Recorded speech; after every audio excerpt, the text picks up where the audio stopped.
Beyond the Ring, a podcast that covers all things in the stock show industry from the informative to the insane, starring Ryan Rash. Stop setting yourself on fire to keep others warm. And Dale Hummel. All that is necessary for triumph of evil is for good people to do nothing. Now on with the show. Welcome to Beyond the Ring. This is Dale Hummel, along with co-star Ryan Rash. Viva Las Vegas. No. Hello. How is Las Vegas, Ryan? I am having just the most wonderful time. I don't care what you say about this town. It is my favorite place in all of the world. I am not anti-Las. I've enjoyed Yes, you Las are. Vegas. You spent the whole last podcast saying you were anti-Las Vegas. I used to enjoy Las Vegas. I still like the people watching, but it's become dirty. No. Yeah, people laying around in the street. The hotels are just Don't go outside or Uber. Simple enough, isn't it? Very simple. Exactly. More importantly, there is a reason I will go back to Vegas. What? You are aware of this. Oh, the counting card bullshit. I am Did so you over try? this. Did you Dale. try yet? No, I did. In my defense, I watched your videos. Okay, what you don't understand is it's a Monday. Last night was a Monday night. I had other things to do that I will not bring to the attention of our podcast. It had viewers. nothing to do with not being people in the casino. There's plenty of people in the casino. There's not many at the card tables, no. And then secondly, also, do you know how many different versions of poker there are? And thirdly, not poker, blackjack. blackjack, poker, whatever, card games, 900. And most importantly, sir, you may be able to blend in and stand behind people while they're playing cards. I do not. I did not think about that. We do have to put you in disguise for this. I do not. So when I did actually go down there waiting to meet somebody that I came, whatever, and like try. And Are you saying your mother was right? You went to Vegas to see somebody. No, I'm just saying I know people in every town. Anyway, I went to stand by, and they're like, "Sir, you can't stand behind the tables." See, they allowed me to stand behind the table. Again, you don't look like me. Understandable, but I'm glad that you're enjoying Vegas. That is wonderful. And Now tonight, I might actually sit down and play a few hands and like try to. But I think this is not nearly as hard as you make it out to be. By the way. Well, no, I find it easy if I'm not playing, but if I'm sitting down playing and trying to pay attention to my cards and counting the cards, I think with a little bit of practice, it's very doable. But that was without question, I would lose count because I was trying to pay attention to what I was doing with my cards. Anyway, no, I don't believe it to be that difficult at all. I think, and it gets you about a 1% advantage. That's enough. That I'm all in. That's all good. I love Vegas if I'm winning money, but I do not. I don't understand why are you this worked up over a 1% advantage? Well, it's your only chance in Vegas. Your best odds are blackjack, but if you can incorporate counting cards as well, all of a sudden you have the advantage. That's the only thing in all of Vegas that the house doesn't have the advantage. Just have another goat sale. Anyway, moving on. Durham report. Oh God, don't even. Okay, which I'm glad this was released. Don't get me wrong. Like, it's fine, whatever. And at least Durham, said the FBI was idiots and negligent and corrupt and whatever you want to. 4 years and 2 days later and millions of dollars. Nobody's mentioned the price tag of all this bullshit. No, I know it's in the millions, but have you noticed that no one's mentioned the price tag? Not one. Not even Trump. Didn't mention the price tag to the American taxpayers. My biggest concern is if this is not trying to manipulate an election, I don't know what is. If this did not cause the distraction it did during Trump's administration, during his time as president, I mean, it's crazy the damage that has done. And Adam Schiff stands up there, I don't know, years ago, and basically says he has the evidence. He has the evidence, the proof that Trump was colluding with Russia and all of this stuff is accurate, or he has the proof. And where it never showed up. Well, and so again, I think Adam Schiff. See, like everybody hates Pelosi, everybody whatever. I think Adam Schiff is probably the sleaziest of them all. Just to be real honest, like he's in pretty deep water. I mean, I think he's probably the sleaziest of them all. But because yes, he did. You never okay. and y'all don't think I'm defending that bitch Pelosi because y'all know I hate her. She never once went to a podium and said that she had proof that Trump had done this and done this and done this. She was too busy buying and selling stuff. It didn't matter.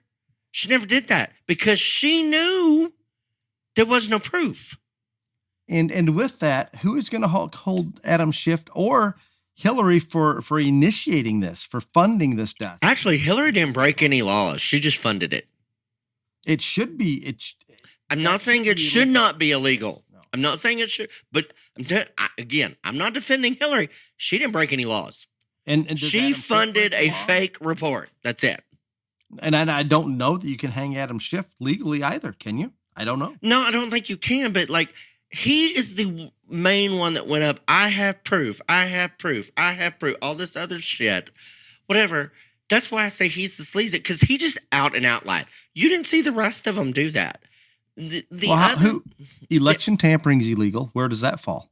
Trying to influence an election is not illegal. Election tampering is different. I don't know if this is election tampering on a legal level. But trying to influence election is not illegal. Dirty, immoral, whatever. But see, I think, and I don't know what the definition or the line between the two are, but when you're just making up bullshit and pushing it like that. Now, do I think that if Trump really wanted to, could he sue for libel and, defamation, defamation of character and all these? Sure, but he's not going to. Actually, he's relishing in it. This is his moment. All the things that he said is right. None of it was all made up, is all fake. But so, like, I want to come to a real point. So Adam Schiff stands up there, beats his folders and whatever and chest, and I have proof. I have proof. Okay, so here we are. This week, we have Republicans saying there is proof of this, there's whistleblower this, whatever. Now, do I want to believe them? Absolutely, I do. But because this system is so jacked up, what's to say in 4 years that the same thing doesn't happen for all the Hunter Biden, Joe Biden investigations, that there really is nothing? There is too much, Ryan. It cannot be all manufactured. No, it cannot. I think I want to believe you. I want it to come out. You have gone over the deep end. No, I'm not. I want it to come out. Do I think Hunter Biden is a wretched piece of shit human who has probably done as many immoral things as anybody that is the son of someone in a high political? Absolutely. I'm not sure any of it's illegal. All the money coming in from China to grandkids. He's not an elected official. What about Joe's He's grandkids? Not. Go to Joe. Screw Hunter. Put this on Joe. Go that way. He is an elected official, has been since I don't know what. Like he was 12? Because, I mean, Ryan, you are aware that this is all crap and it was all thrown into other people's names for the purpose of avoiding the illegal portion of it. It was influence peddling at its highest, period. And I just know the Dems have turned against Joe. No, there's something is going on. I can't tell you what. I'm not smart enough to tell you what. What's going on is they're afraid he can't get elected, so they're jumping There is on not it. one Democratic pundit that when Joe Biden gets brought up on any of the issues, they run to his defense, do nothing. They talk about poll numbers. They don't say, they don't sugarcoat it, whatever. There is the other shoe is going to drop somehow. Either, and I've said this today. I don't know if I've said this on the podcast. Either he's going to get impeached because of all this illegal bullshit with money and whatever, all this other stuff, or he's going to get, again, criminal charges does not keep him from running for president. We know that because Trump has them on him. I don't know.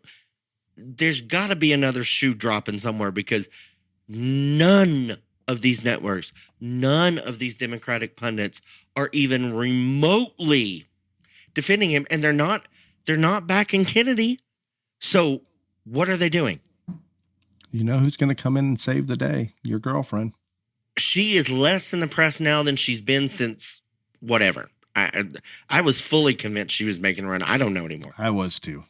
I do not know. Wasn't there a storm in Iowa the other night and DeSantis and Trump were supposed Yes, your boyfriend. So Trump had a rally scheduled. There's some kind of storm, so he cancels it. Well, DeSantis was in Iowa already, so he just goes over there and to the place where Trump was supposed to have the rally and talks to them all. Steps in. How did it go? That I do not know. I honestly don't know. I just know he did it. And again, smart move on his part. I'm not saying it's not smart. And then him sending troops and all this stuff to the Texas border. Again, smart move on his part. But he can do all these things and do whatever. And first off, he's got to announce and make it official. And then I have said a million times, and I'm going to say again, do I think DeSantis is more electable in the general? Probably. I'm not even absolutely anymore. Probably. Do I think he will beat Trump in a primary? No, I do not. There are too many polls. There are too many whatever.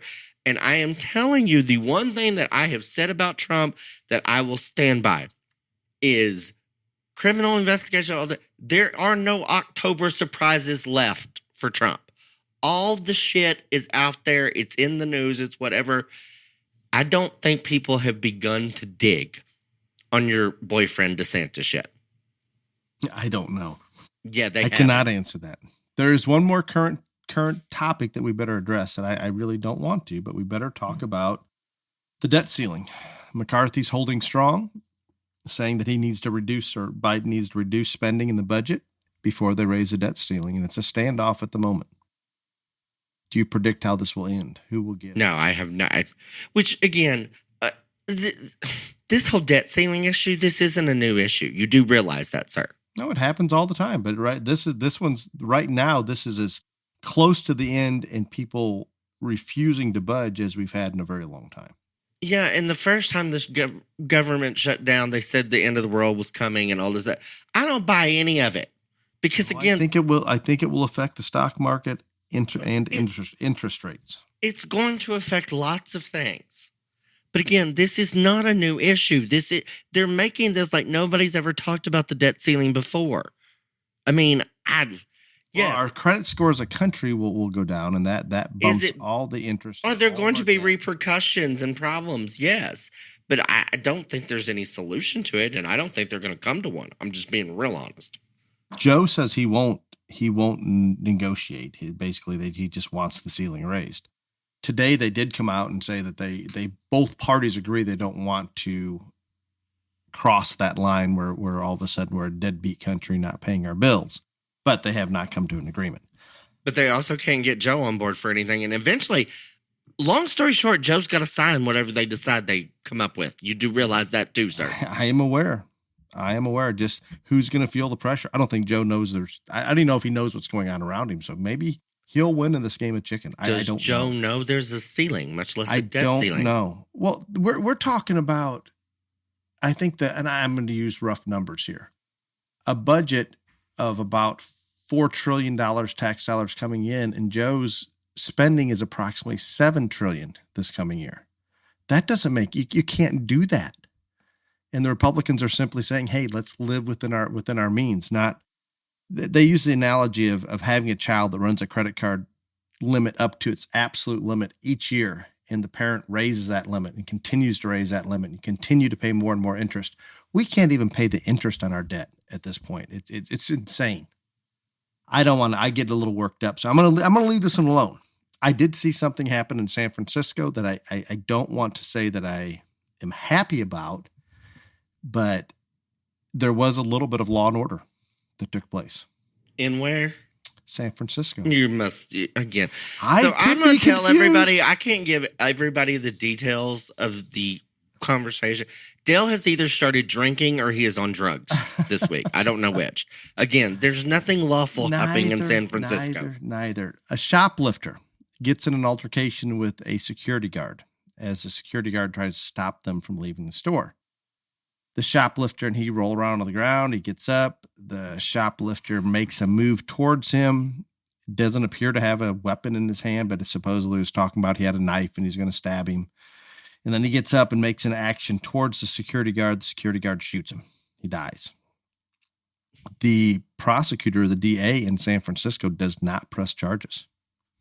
There you go. And they're very angry in San Francisco with that action. So What about the vet and the homeless man in New York? You were all worked up about that. You don't want to talk about that? No, I still am. If I do not know what that homeless man was doing and whether he is homeless or not, if a person is being aggressive towards others. Yeah, I don't think the homeless part has nothing to do with No.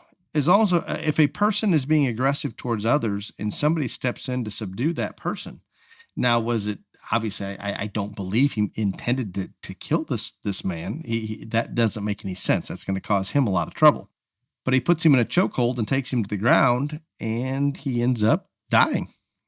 And now it looks like they're trying to they will press charges. I don't know how it will end. But a former Marine steps in to be what I consider a good citizen. The person that was aggressive towards others that he was subduing ends up dying in the altercation. And now it's a mess. So they're trying to paint this as kind of like a George Floyd thing, but of course not cop. This is just a vet and Marine, a citizen, whatever, and all this other stuff. I don't know. Again, and the fact that I don't understand why they keep focusing on that the man was homeless. That has nothing to do with it. If there was a Wall Street banker doing the shit he's done, somebody might try to do the same thing. So I think a long history of aggression.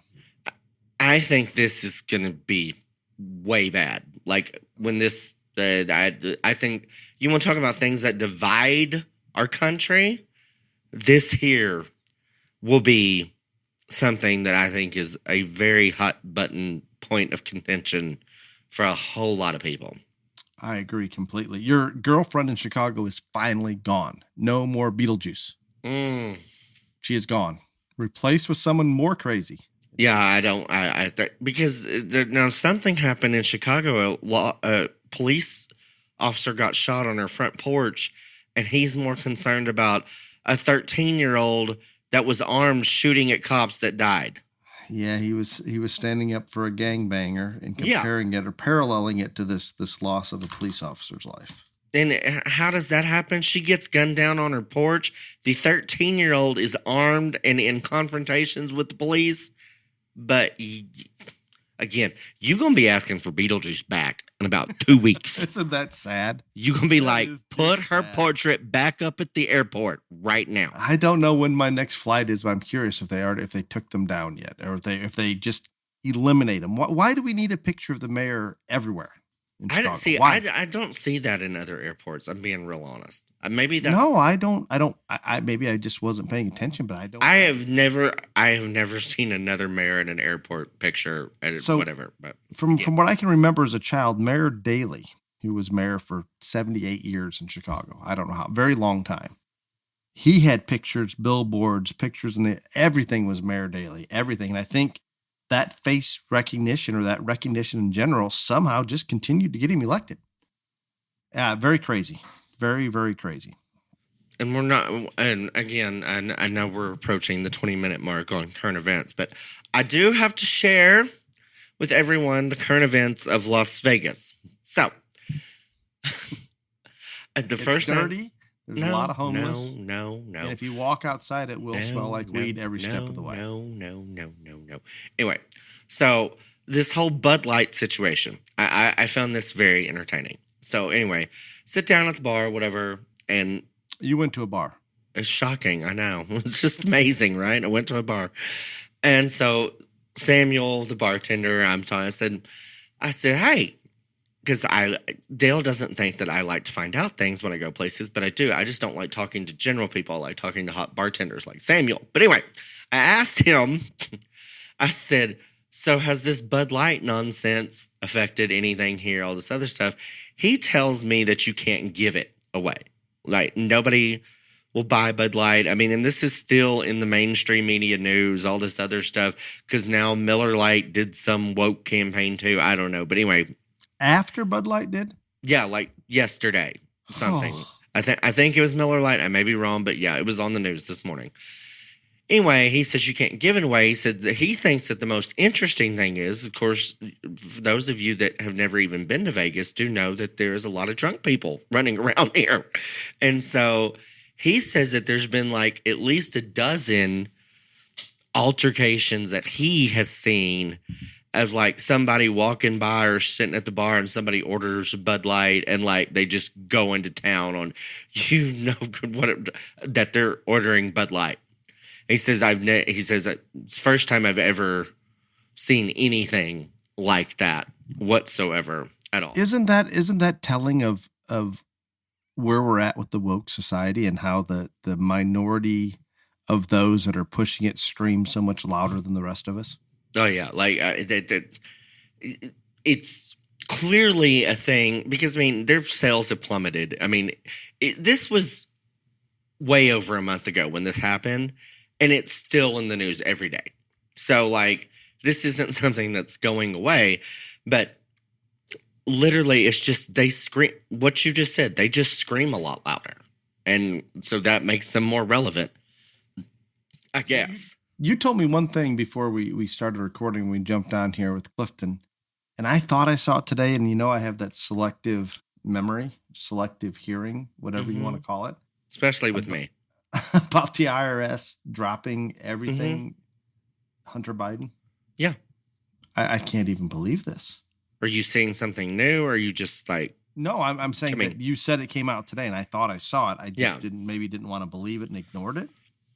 Yeah. But with all the money that's coming in from overseas, I do not believe he's paid taxes on these things. No. Then the other thing that I find fascinating about Vegas. So again, this may have been the whole time, all the multiple times I've been here, but I've never noticed it before. There's this thing about water in Vegas now. And so I get at some point, obviously, you could like walk up to the bar and say, hey, can I get an ice water? And it was free. And it's not anymore. Well, Lake Mead is going dry. Okay. Anyway. So now, like, you have to pay for it. And I have a very funny story about... No, this is not appropriate. I have a very funny story about two women. Which it is appropriate because prostitution is legal in Vegas, by the way. Anyway, two hookers. And so one of them was first night on job, whatever, and she's like, okay, so you have to order the cheapest drink you can find and then ask for a water, because if you order an alcoholic drink, then they'll give you a water, and that way you can pace yourself and stay hydrated because their jobs are very late in the evening. But again, that was very funny. But the other, so like yesterday, this woman, and she showed her room key and all this other stuff. She's staying at Still. She asked for an ice water, and he comes back and it's like $2.25, right? And she went postal, like crazy. I don't know the whole water thing, and I've seen 3 deals about it here. I don't get it, but Lake Mead is going dry. I'm telling you, that water is a hot commodity in the town of Viva Las Vegas right now. Are you ready for more positive news? My news has all been positive. Prostitution is legal in Nevada, sir. There's nothing wrong with them. Well, then why do they keep shutting down all those prostitution parlors or whatever? I don't know, but I'm just saying. I don't know that it's legal. I think it is. Card counting is legal. Prostitution, I'm not sure. Anyway, y'all leave the hookers alone. Everybody gotta eat. Next. BTRJLA. Yeah.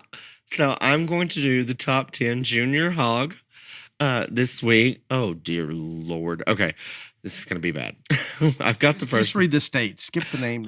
Right. No, the names aren't important at all to the kids. No, their name doesn't matter. Roxanne Coates is in first from Casa Grande, Arizona. That's easy. Yeah, I'm not worried about hers. I'm worried about these other ones.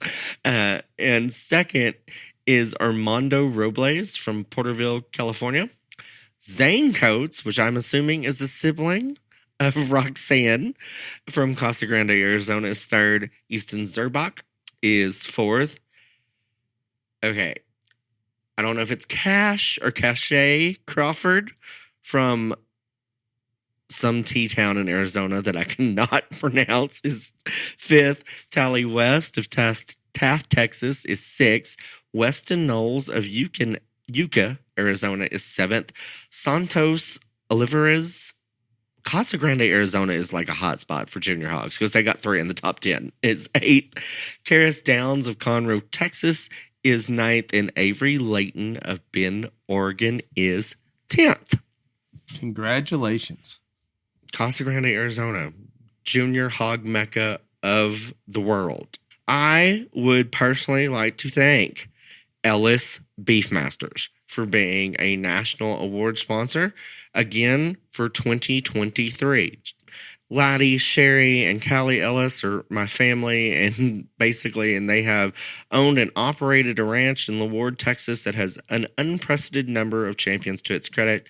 They have been raising and producing outstanding quality cattle that have proven themselves in and out of the show ring time and time again, and they look forward to continuing to improve the Beefmaster breed and helping anyone with their next Beefmaster champion. I am forever grateful for them for a multitude of reasons, but I really appreciate them supporting the BTRJLA again in 2023. Great family. Much appreciated. Are you ready? Yeah, I'm ready. Once again, a huge thank you goes out to Showfresh H2O. Ryan, you could use a little Showfresh H2O in Vegas there, probably. I've got Gatorade, but I mean, if they want to FedEx me some, I probably need it. I'm not going to lie. I don't know what I put. I don't think if you put it in with alcohol, it's going to help, but whatever. But I think you've got plenty of chlorine in the water, so it's going to take the chlorine out. The water's going to, your $2.25 water will taste better. That is my prediction. If you have not yet tried Showfresh H2O, please do so. Low cost, big return. Showfresh H2O can be picked up at your local farm store or Show Supply trailer and online at swampfox.com. Ryan did pick the topic. No question. No, I picked the topic, and I've had this topic on the list for a while. But again, Pete, I just want to say, I want y'all to understand that there's a whole lot of thought process into when we have these topics, because again, a lot of times like this topic, it's going to push some people's buttons and stuff like that. And that's fine. That's what we're here to do. But you also don't want to deciding when we're going to put these topics out takes a lot of thought into it, because you don't want it to be when anybody go, oh, they must be talking about so-and-so or talking about this or that show or whatever. And so it's been on the radar for me for a while, but I think now, since all the big shows are over and we haven't got any junior nationals or national hog shows or state fairs quite yet, I think we're safe. Small window of opportunity. Yeah, there's a small window of opportunity that no matter when you throw that debt out, whenever you throw that out there, it's going to go back to the last large show. Right. That's your natural reaction is that, oh, they must be talking about so and so.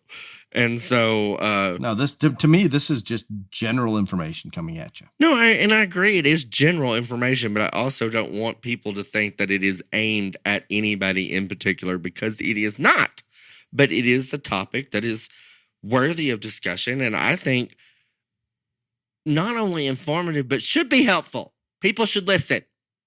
Avoiding the firing squad. Yep. Avoiding the firing squad relative to judging a show. Yes. Yeah, no, that's what it is. And again, this topic comes up because I had a very good friend, such a big show many years ago. We're talking several years ago. And not last year, not 2 years ago. No, we're talking long time ago. And anyway, your friend's name? No, not doing that. Oh, okay. Anyway, people were giving this person having a rough go after it was over. And called, talked, whatever, all the things. And so I was just like, look, this is how I look at things like this.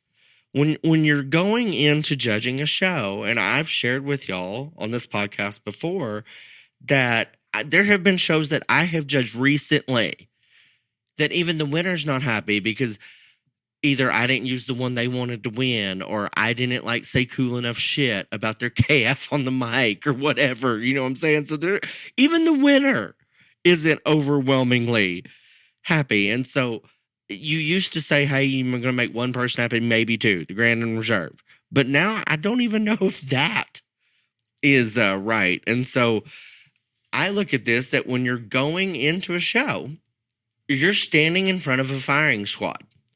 And the only way that I can tell, and this was kind of the conversation I had with this person, was the only way to come out as clean and survive it as best as you can is not give them ammunition to put in the guns that are in the firing squad. Do you understand what I'm saying there, sir? I understand. And I do try to avoid it. You try to avoid it. For the most part. You try to avoid what? The firing squad when judging a show. Oh, okay. Well, that's good. But I think that, and again, not more than that, but, or excuse me, more than that, I have at least one question each week. How do you get all these shows to judge? How do you do this, whatever, all these other things? People asking me how I get these amazing opportunities, all this other stuff. And I think it goes back to the fact that I try to give them as least ammunition as they can to hold against me, because me just walking in there looking the way I do is enough. So I don't need to give them anything else, if I'm just being real honest. And I would say that it's less of an issue today in general across the country. And I know you have certain states that you don't feel quite as comfortable with, but less of an issue than it was a few years ago. Oh, absolutely. But I mean, I'm just saying, like, my presence gives some people ammunition as it is. And so I got to do all the things that I can to not give them any more bullets to shoot at me. And I think it, and so that all is into this. Like, you're going to judge show. You obviously want as many people to be happy with you when you get done, because you want another opportunity, or you don't want to see yourself, flung through the mud on social media, all the things. But I think it is actually a whole lot more simple than most people understand, or at least in my perspective, it is. And so I thought, and Dale's probably got a different perspective. I don't know, because we really haven't talked about it that much. But my perspective on avoiding the fire squad is just like 3 things. And it's being honest, being accurate, and being consistent. And like, when anybody asks me, how do you get to do this much you do? What are your, suggestions? That's what I say. And that sounds so simple. And you're going to be like, oh yeah, be honest, accurate, and consistent. I swear to God, that's it. Like, there are other things that I do. I mean, I think I'm entertaining. Most people think I'm entertaining, but that's not going to be everybody's gig. And so, but like, those are the big 3. And I think that is what gets me more recognition than anything else. And I kind of, and I'm going to ask Dale what his perspective is too, but just saying being honest, accurate, and consistent, I can say that, but I want to break it down, because I don't think we really dive into that enough and give some examples that maybe will help propel this conversation. Well, I think you can look at honest in a lot of different directions, and it applies. It's an umbrella over a lot of things. No. I believe you're referring to honest in describing the livestock. No. No. I look at it as the honest is basically being one to not succumb to the political bullshit. Yeah, that's exactly it. And I mean, that is being honest. And like, not being honest and describing, that's accurate. That's not, there's no honest to it. You just gotta be accurate. But being honest is going out there and sorting them the way you want to sort them, no matter what the repercussions or the benefits are if you do it a different way. And again, that sounds so simple, but it's clearly not. And now more than ever, it is more obvious that it's not. But I think that is something. And of the 3, I'm going to be, just totally upfront. Of the 3, I think that's the one that probably more people can do the easiest of all of them. They can do the easiest, but are probably that is the one that's under the most fire right now. I think it's under the most fire, but I think it's probably not the most Not abused of the three. yeah, But I not, think not difficult, but for some reason, not always fun. I think it's the easiest one to do, but I think there is more, you know, as you say, under fire, with all this other stuff. I think there are more people that think that shit goes awry, whatever. But I think it's the easiest to do. And like I've said on here before, when you accept these jobs, you know where those trouble areas are going to be. You know, you have a feeling that so and so might show to you, and that was your college roommate, or so and so may bring a guilt that was bought from somebody else, even though they bought a bearer from you. Or I can give 100 million the niece of the next big show judge is gonna, show you, whatever. We can go into 1,000 different scenarios on it. You know where those areas are, because if you know them, other people are going to know them. And so when it comes down to that decision, that situation, I'm not telling you that if your best friend that you've known your whole life, if their kid has the best animal there, in your opinion, not to use them. I'm saying use it, but you better make damn sure that there's no question in your mind and there's no question in anybody else's mind. Agreed. And I think we run into these situations, and understandably, everybody has their own opinion. And I think it should be easy for you to decide that's the best one in your mind. To make it the best one in others' mind, sometimes a challenge. It better be darn sure be very consistent with what you've done all day long and what you've been describing. It's more than just that day too. It's if you've done this a lot or whatever, it's got to go the whole way. But there is no doubt you know where those problems areas are going to be. I'm going to throw this out there, and I would just want your input on it. Let's say we go through the lightweight divisions. Go to a Texas major. You go anywhere, any show, and you've got 3 or 4 divisions. You get through the first 2 divisions, kind of following the judge. You get to Division 3, heavyweight class. That problem situation arises. That person comes in the ring, and all of a sudden we dive another direction. Have you seen this happen? Yeah, lots. And that is an abomination. No, and that's why we're in the situation we're in. And not that that's not a quality animal that's probably not winning. But it's not anything like they did the day before or the 3 hours before or whatever. Before the month or, before, when they judged the show 6 months ago or whatever, all that other stuff. And we just took a different direction because it is what it is. And that's, there's multiple reasons to do that. But yeah, that's the problem. That right there is the deal. I do not think there are many shows on any level where some ratchet animal ends up winning. I mean, like very, very, very, very, like less than 0.01%. Yeah, but unfortunately, I've seen a few at I have to. Show. I'm not saying I haven't at all levels. I have not. But it's very, very rare.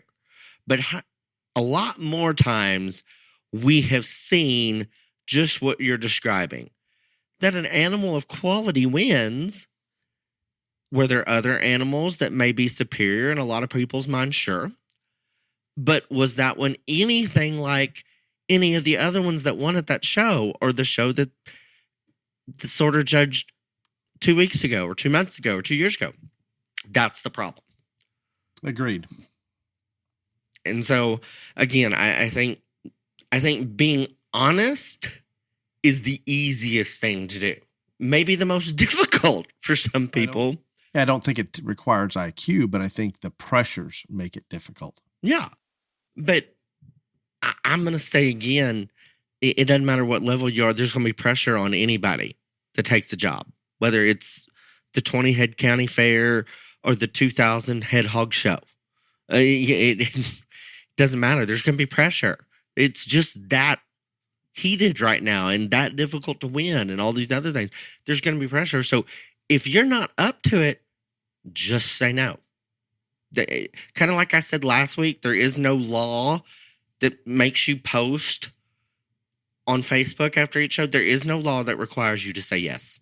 None. Absolutely not. When you get asked to judge a job or asked to judge a show, excuse me. But I think honest is the easiest thing to do, but it's without a doubt probably the most difficult of all of them for it to happen, which is a big conundrum for me, but that is what it is. I think the consistency, which you've brought up, is something that really needs to be addressed.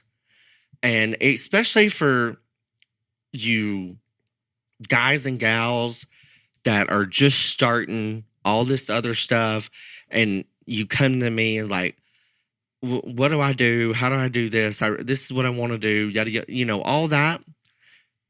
Consistency is probably the thing that more people that matter, or more people that have sway or stroke or influence, whatever, come in like, the one thing about you, Ryan, you're consistent, like all the way through.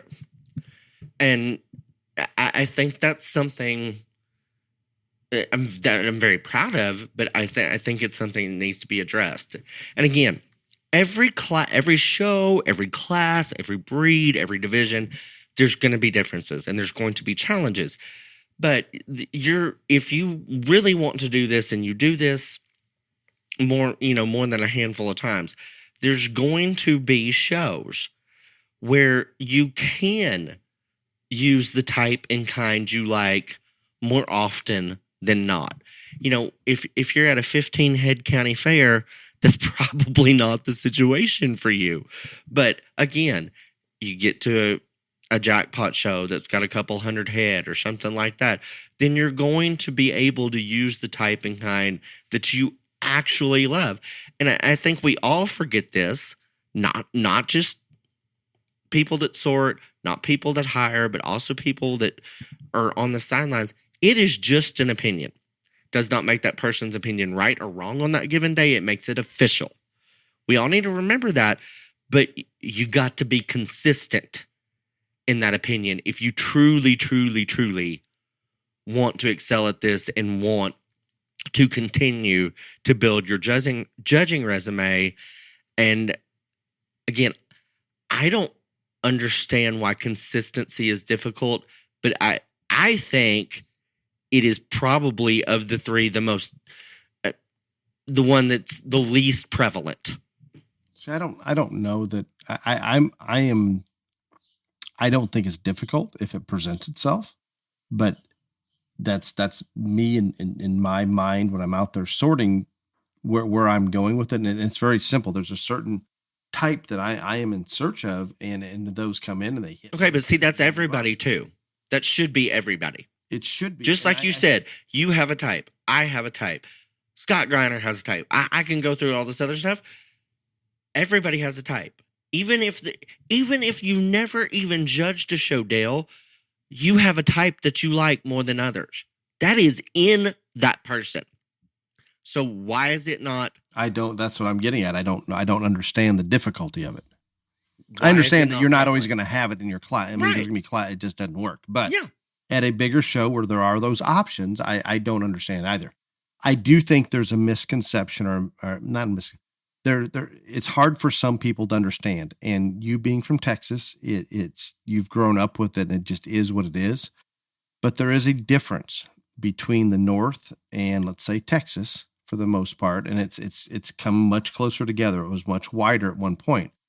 When visiting with families in Texas and selling animals into Texas, they would oftentimes saying, well, such and such is judging, they're going to use this type. And if they come through there, it seems as though those show families, I'm not saying they don't have a type they like to feed, but they're far more concerned about taking the type of animal that judge is known for using and not only buying it, feeding it for that purpose, taking it to that specific show under that specific judge. The Texans are more impressed with somebody that comes in and consistently sorts the animals, even though it may not be anything like what that show family exhibitor or parent or extension agent, what they personally like. If they know what to take them, they're good. We get outside of Texas, it's more about there has to be just the one best animal in the show that everybody should agree on. And that's just not how it is. It just isn't. And I think we've come to realize It is, but I think there's definitely that separation. It's not as bad now as it was, say, 10 years ago. But the show families here are just in the past few years picking up on, okay, we're going to this judge and they're usually consistent and they want this type, rather than just going out and finding what they like the best and showing that to every judge and expecting to win under everyone, because assumably there is one best kind. And there isn't. There just isn't. Everybody has different opinions. So yeah, I think it's been normal for you, Ryan, from the very beginning that a judge was coming in, and if they were consistent, they probably got hired again for a Texas show. Not as much up here. You come in and you're a little off type than maybe where some others are. Even though you're dead on consistent all the way through, you're probably at that, even just a few years ago, you're not going to get hired back because you didn't use what was deemed the trendiest, the most popular, but rather you stuck in there and used the kind that you've always believed in. I think you bring up great points, and especially the thing that I do think there is a disconnect, and is particularly between Texas, maybe not Texas and everyone else, but yes, that here, because we have all these shows, we're like, XYZ's judging here, we need this. ABC's judging at San Antonio, we need this, whatever. And you have those 5 major options. So you have 5 or so goats in the barn. It's just normal. You're deciding which goat to go to which show, where if we've got Louisville, Kansas City, Arizona, Denver, whatever, a handful of national shows, for the rest, you usually have those 1, 2, or 3 that you're pretty much, most families are going to, if they're going to a couple national shows, are probably taking that same animal, and they're not, for the most part, not terminal. So it is a different mindset. But I want to go back to this myth that, and I still think it's there, that everybody thinks, not everybody, but a large majority think that when you're judging a show, one animal appears and the heavens open and, the leprechaun chases the rainbow to the pot of gold and whatever, and that one animal walks in the ring and that is the one for you. That is a bunch of bullshit. It does happen sometimes. Very, very, very, very rarely, sir. I want this to lead into your ESTs and the class winners. Well, that's accuracy. But I mean, very, very rarely does that happen. And again, regardless of level, county fair, jackpot, major, state fair, whatever, there's going to be a handful of animals that if you can justify to win that show. That's how competitive it is. That whole horse bullshit, whatever. Oh, this is the one. Heaven open. No. And I think that goes back to this consistency thing that I am trying to talk about. When there are a handful of animals, hell, even if there's just 2, then you should not only want to, but you should go to the one that is more your type and kind, that you truly love in the bottom of your soul, in the depth of your core. And there's differences in between what I love and other people love, and that is fine. And when somebody goes out there and explains, this is what I love about the whatever, and I get it and I believe it, I buy it, I don't care if I hate that thing. And he'd end up second in class or third in class under me. I can tell when somebody is in on one. And that's what you need to do. Because this whole, glad you brought that myth up about there's just one that's supposed to win. Yeah, bullshit. Anyway. The most important one, and again, we're talking about people judging shows, want to judge shows, all this other stuff. I don't know how I can stress this other than any more than what I'm going to, but I'm telling you, accuracy matters more than anything else. And it goes back to just what I said. We got to take one quick time out. I have to insert one statement. I am absolutely with you on accuracy. You hope you don't run into this. I will excuse, how do I word this? Ignorance. If somebody's out there and they just don't know and they're making some mistakes, if they're honest mistakes, I can excuse it, compared to somebody that does know and goes out there and politically takes a direction that they know better and they're not being accurate describing that animal because they have a purpose, that little problem animal or that problem exhibitor that you knew was going to be there, and you decide, okay, I'm going to tie into this one. The fact that they grab a hold of that one and they know better, it's harder for me to excuse than somebody that misevaluates an animal unintentionally. See, I don't know what's the bigger sin because I don't like either. But I'm just being, I don't know what's the bigger sin. Somebody's out there that has no business being out there that can't properly evaluate the animal. So anything that they say is... I'm going to assume they aren't aware of that. If they accepted the show, they feel like they know enough. But it's just, it's not good either way. Or the one that knows and decides to overlook something, mask something, lie about something, etc., to get the result that they desire. And so, again, I don't know what the bigger sin is. They're both big, but accuracy is the most important. I want to explain why accuracy is the most important thing. I don't care if there's 20 head there or 2,000, like we've talked about.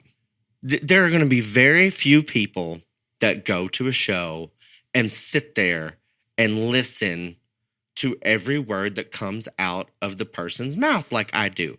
I am weird. I am screwed up in the head. I understand it.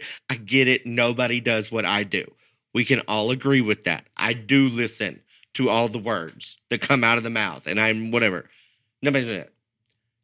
But I hate to tell everybody that grabs the mic, when you go out there, you're at a disadvantage because the people that brought that animal to that show live with that animal every single day. And I promise you, they know that animal backwards, forwards, sideways, and inside out.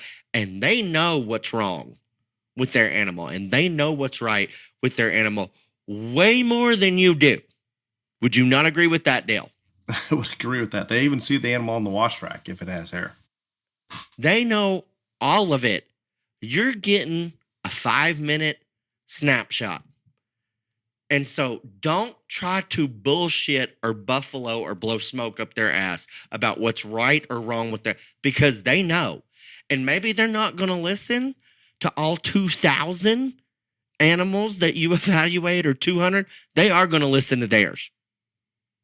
They are going to listen to the words that come out of your mouth about theirs and why it is exactly where it is compared to the other animals in that peer group.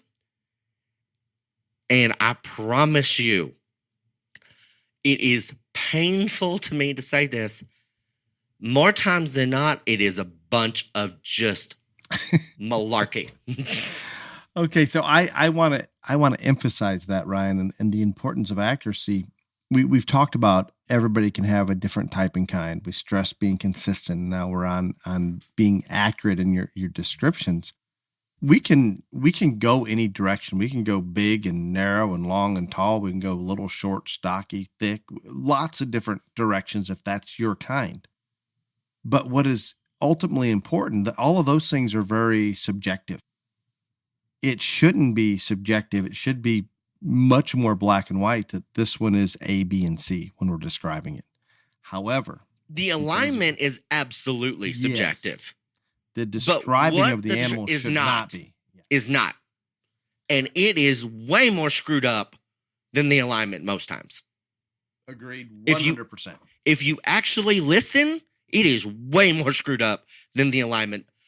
I would say 85 times out of 100. And I can even bring a point out that to strengthen what Ryan's saying here. If it's my kid showing or one that we sold or one that I know very well, I know everything about that animal, good, bad, and different. And you know what? When a judge absolutely nails it, even if, let's say we're standing second in class and I really thought maybe we could win that class, but the judge comes out and just describes the good and bad, boom, dead on. All of a sudden, I accept that second much better than I would if they did not describe it accurately. When they find that positive or that flaw, and they're dead on, that's impressive. It resonates. And it should be impressive and it should be a big deal. And it's unfortunately it's not. But on this accuracy, I don't care what level you're judging at. I want to literally claw my eyes out so many times because you hear the same thing over and over and over and over and over again. And there's terms changed out and whatever and all this other stuff. But if you just closed your eyes, you would believe that the heaviest muscled, best structured, best balanced animal has won the class every single time. At way more in every class, every whatever, way more shows than whatever. From the county fair to the national show, and everywhere. It does not matter. This heaviest muscle, best structure, best balance, and it's not that simple. The words and the terms are not that simple, but the effect of what they're saying is the same. And I am telling you, as someone that I think does this as much as anybody right now, the percentage of times in a class, regardless of the level of the show, that the heaviest muscled, soundest, best looking animal wins that class and has won in every category that you can analyze or appraise the animals in is probably less than 5% of the time. I would agree with that. Now, does the one win because he's the heaviest muscled or whatever? Yeah, but there's probably a better looking one standing in second. Or maybe there's, maybe the heaviest muscled one is fourth and is not sound enough, whatever, all these things. But they don't talk it that way. You're laughing. Are you sure? Are you sure they don't talk it that way? Every person you listen to. I'm saying a lot more than what you want to admit. I think there are some issues sometimes, and maybe it goes back to I trying to justify what you're doing, human nature, that even if that one that beat the one in first isn't that much better than the one in second, human nature says, okay, I just went out on a limb, put this one first in front of everybody watching here. I better make it out to be a good one. I don't agree with this. I'm just trying to explain human nature may lead us down that path. Okay. That's fine. But you just admitted yourself that even when you've lost some heartbreakers, if the person out there that had the mic described both animals right and you ended up coming up short, that you respect that person in the ring. Absolutely. Now, when you've lost a heartbreaker or you've won a close decision and it wasn't that way, you felt differently, even if you were on the winning end. I'm telling you, I've won shows like that person did not even describe this animal at all. No, you may have deserved to win, but we did not describe it. And you may have deserved to not win, and you still did. All of these things come into play. And so my advice is, just because that one's winning the class or winning the breed or whatever it is, don't just throw rainbows and butterflies at it. If that one's not the heaviest muscled in the class, but still deserves to win because that's your opinion and you say, you know what? The one in third, that one's stouter. I get it. I understand it. I can't tell you almost in every single class that you've heard me. I say, I'm not going to lie to you guys. This one in second is better than this and the one in front. Or something. I say those things because it's true and it's accurate and it's fine because it's just my opinion. But I don't try to buffalo people and lie to them. Try to talk them into what you're doing. Right. That's dumb because no one is going to agree with you 100% on that stuff. That's why it's called an opinion. You will get so much further and so much more respect if you will actually say, you know what? I'll give you a perfect example. Odessa Hereford show. KF wins class. He's there to win all these things, whatever. He pops his pasterns. I sat there for a good bit of time. Rewalked the top end, whatever. I cannot stand one that pops his pastern.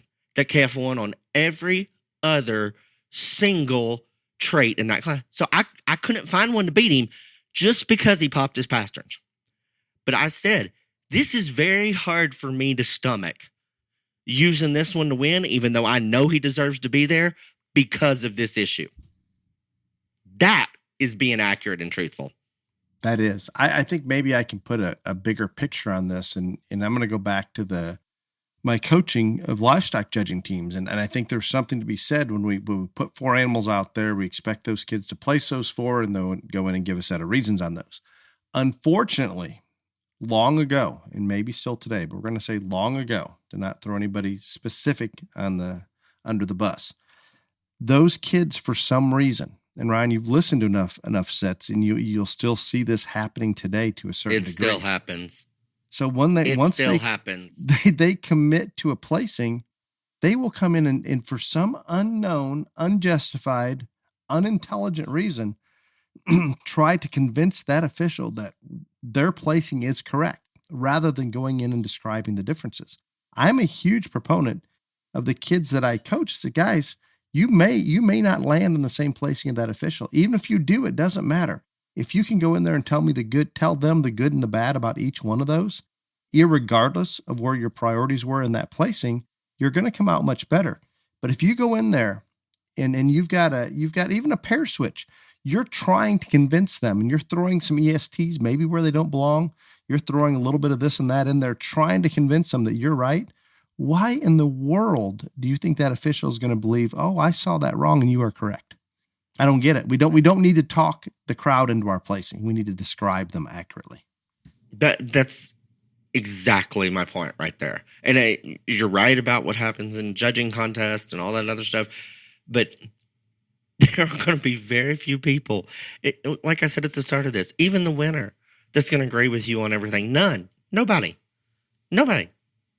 And that's okay. So quit trying to prove that you're right or make everyone believe that this is the way it's supposed to go, and just describe the stock and say why you did it that way.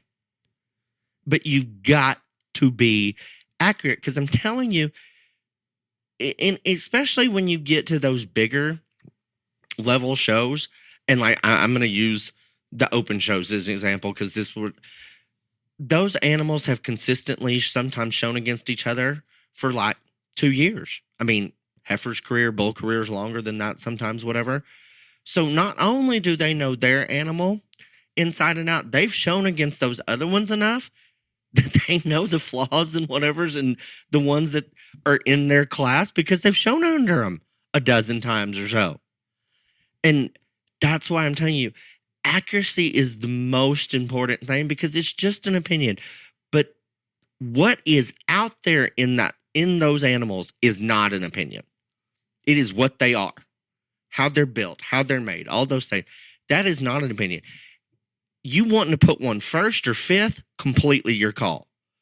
But you've got to describe what is out there in the ring. And I'm telling you, I think this is the thing that is missed more than anything else by far. I mean, way missed. I think it just changes the deal. I think when you go out there and you do that, it changes the dynamic. And, you hear all these horror stories about, and it happens to this day, like somebody gets mad and comes up and confronts somebody and whatever, this other stuff. You know what? That doesn't happen. It happens way the hell less if you've actually described that person's animal for what it is. Because just like what Dale said, he lost a heartbreaker, ended up second, but the person out there on the mic described his animal right. So yeah, he's not going to go up and get belligerent or talk shit or whatever. He's like, well, I thought I could be first, but you know what? He hit the points, highs and the lows, the good and the bad in mine. That's all you can ask somebody to do. Agreed completely. I think you're dead on. Honest, accurate. And your third one? Consistent. Hello, that was the second one. Second. Sorry. I lost the consistency. Again, I told y'all Dale started drinking. He hasn't told anybody. Dale has started drinking this And week. again, if you're just going out there and sorting the kind you like, wouldn't you be consistent? Wouldn't you have to work at not being consistent? You would think. That one's, I understand. I believe it is an issue out there, but I don't understand how.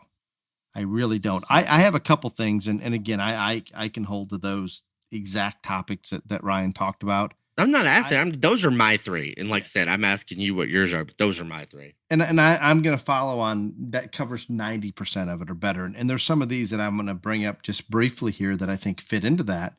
And when teaching or coaching or working with youth and some that are going to be going out and judging shows, I did emphasize that the fact that conduct yourself in a professional manner. Again, you're going to get less rocks thrown at you. It's going to be more appropriate. All of those things. Show up on time. Ryan, how many times will you be at a show a half hour early and you just sit there and wait because you did not want to be late? Every single show. Yeah, it just is what it is. I mean, and again, I can tell you, I've been late to 2, and both of them involved the cops pulling me over. But anyway, I mean, it's not, and I don't want to be the person that just shows up like 5 minutes or a minute. I literally sit in the car. I mean, I don't go out, but I'm like, I'm there. Yep. It just is what it is. You want to be on time. I think, and you, the points you made allude to this, but I think each and every judge needs to be very respectful of the investment of time and the commitment from the exhibitors and their families that they've put forth. And I think by being honest, being consistent, being accurate, those things are showing respect for all the effort that's been put into that project.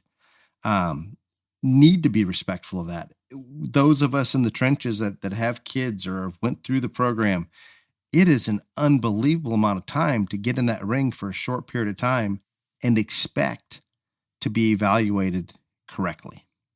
And when it doesn't happen, to me, that is disrespectful. No other way. Either they don't know, they're not putting the effort into it, there's a political issue, whatever it may be. When that happens, that is very much of a disservice. I can't emphasize enough that show respect to those families. They've busted their butt. They've got the best one there. You may have your buddy that's at that show as well. Do the right thing and just use the good one. And the final thing that I'm going to leave it on, try, and we're talking at the county shows, your local jackpot show, try to find something good in those kids that are maybe at the bottom of the class or down towards the bottom. We can always find something good to say. I'm not saying make up something, but you can put a smile on their face in some manner and try to do so. Give them some time, give them some respect as well. Oh, and I just misspoke, by the way. I have been late to 2 shows, and they were both because I got pulled over by a cop. But now I forgot that like 2 summers ago, I missed a lot, like flights got delayed and whatever. I was late for some, but that was not like, if I'm there the night before, like that's what we're talking about, the show, whatever, and not having connecting plans. Yeah, I've been late twice, but I think what you're saying right there is very important in terms of the respect level. And that goes into it too.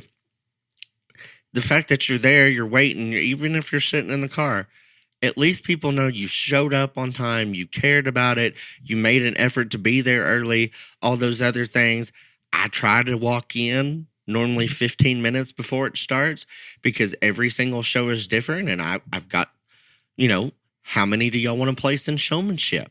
How many do you need placed in each class? There are questions that are different in each show, depending on species, whatever, that you probably need to ask and get addressed before the show starts. So you need a little time like that.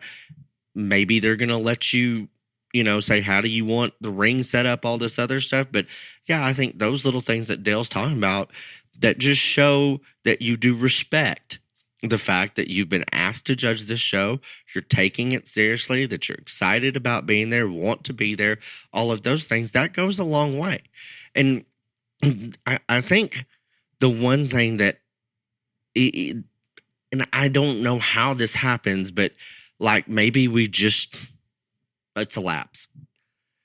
Pretty much everybody that judges a show has put the time and effort into putting one of these things in the ring at least a couple 100 times probably. And so we all know the work that goes into what happens on a day-to-day basis, getting that animal to the show, getting that animal ready, all those things.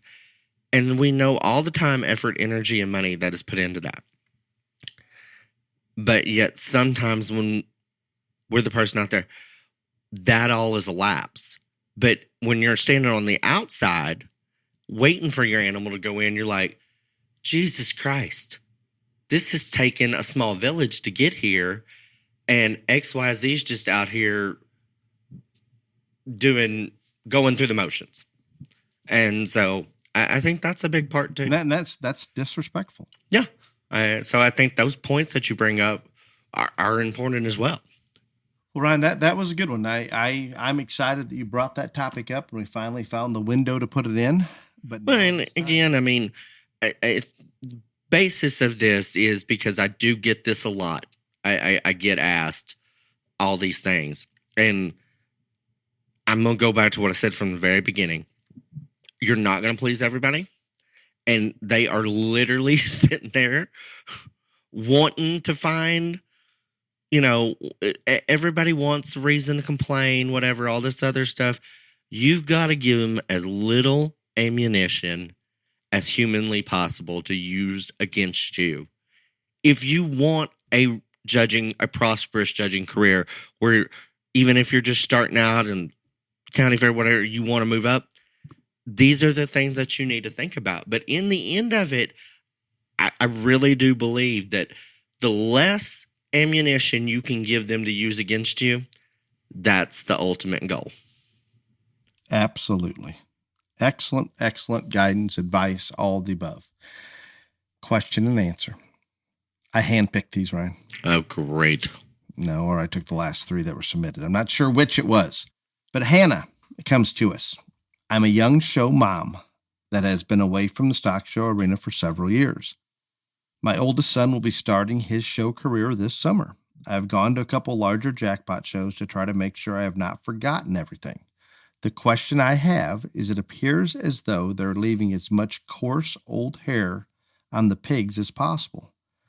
And I even saw one family using adhesive on legs. What happened to trying to make them look fresh and young versus old and stale? I'm going to leave this one on you. I'd make too many enemies. The fitting of the pigs, that's just here now. And I'm okay with fitting. That's fine. That part of it, and of all the species, they have railed against it more than anybody else, and whatever, but it's just is what it is, and it's here, and I don't think they're going to get it to go away. And the painting and all this other stuff, I think it's just like in every other species. If you can do it and do it well, that it only makes your animal look better, and that person out there in the middle of the ring, the microphone goes like, you know what, somebody pretty damn smart put all this together on this pig for it to look like that. That's going to help. But the hair deal, they want them furry. I mean, they just do. And it is. There's no question. It is the trend, and that is one of the big trends right now. And I do not know enough about.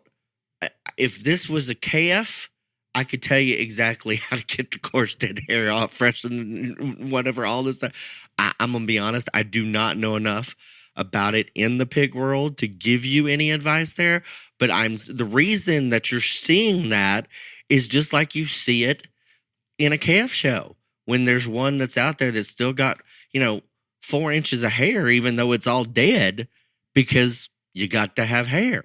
And so that is probably still it, even in this situation, even though it may make them look not as fresh, all this other stuff. Having hair is a big deal in the pig thing right now. But that's why you try, and pigs are just naturally older. Not naturally, but sorry, that was the wrong word. They're older now.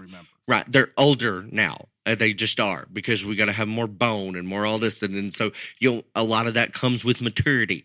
And so they are older now. That's why you see and these guys can clip these pigs as good as you can clip cattle or anything else.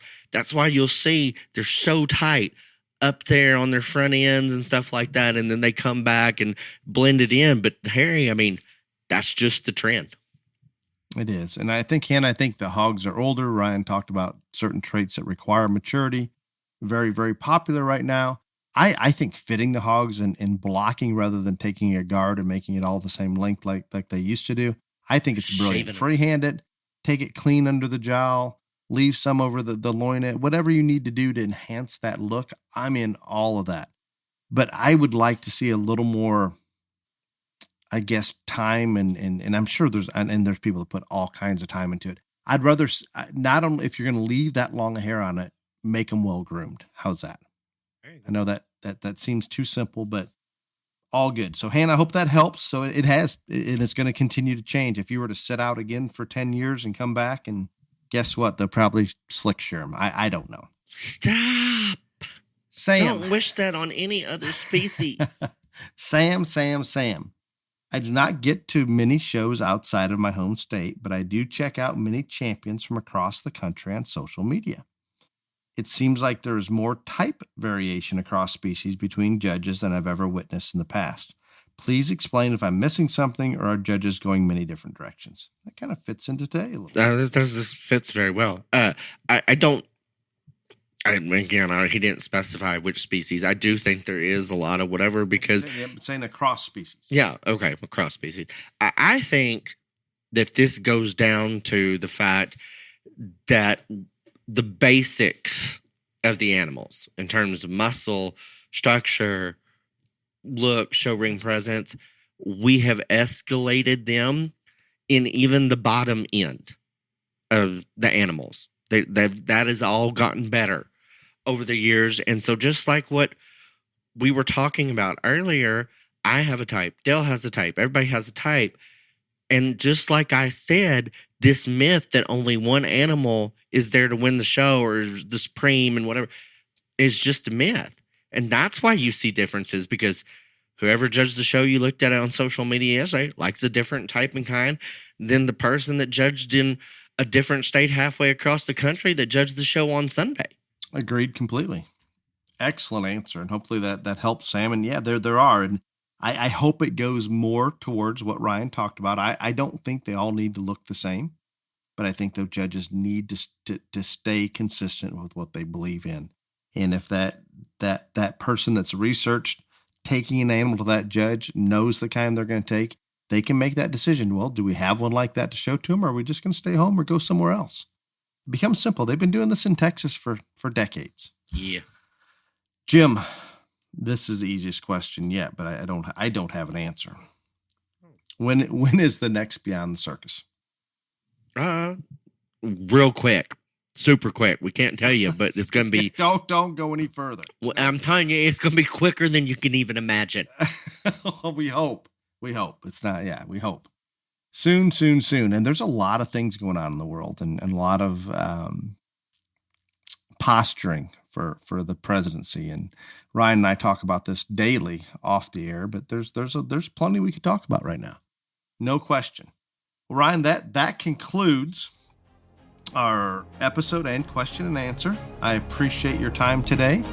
And for our listeners, until next week, be safe. Y'all come back now, you hear?